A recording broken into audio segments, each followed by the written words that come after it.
Mr. Friedman, how much government intervention do you think is necessary to prevent the rise of monopoly and oligopoly under the free enterprise system, or would it take care of itself if left alone? Well, I believe if you examine the sources of monopoly and oligopoly, you will find that almost all those sources are government intervention.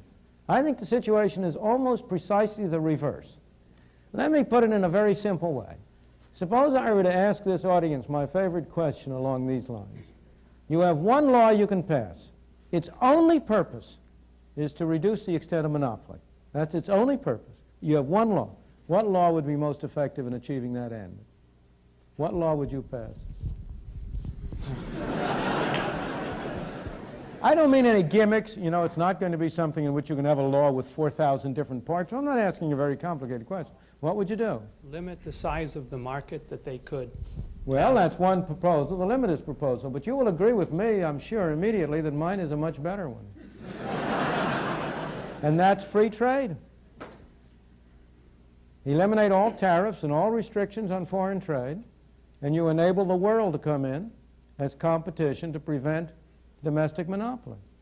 Wouldn't that do a great deal more good in preventing monopoly than would a limit on the size of enterprises with much less restriction in human freedom? Now, if you ask yourself,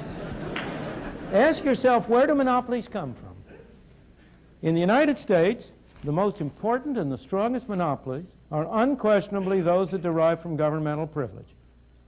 The monopoly of a TV license granted by the government at a zero price. That's a source of monopoly privilege. It also has been a source of wealth for some notable Americans. The grant of a tariff protection. Would the steel industry in the United States have any kind of monopoly or oligopoly position if it weren't able to get government to impose restrictions on imports of foreign items and so on? Trade union monopolies. They get their strength and their support from Davis-Bacon Act, Walsh-Healy Act, other governmental measures that interfere with competition by others. It's very hard. In fact, I have tried to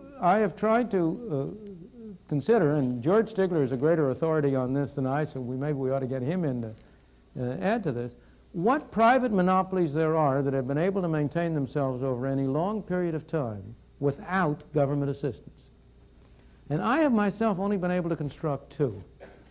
One is an international one, the De Beers diamond monopoly. It really is I don't understand it. Maybe George can tell us the answer. But it has been successful over a very long period. And the second was the New York Stock Exchange. Not more recently, because since 1934 it's had the help of the SEC.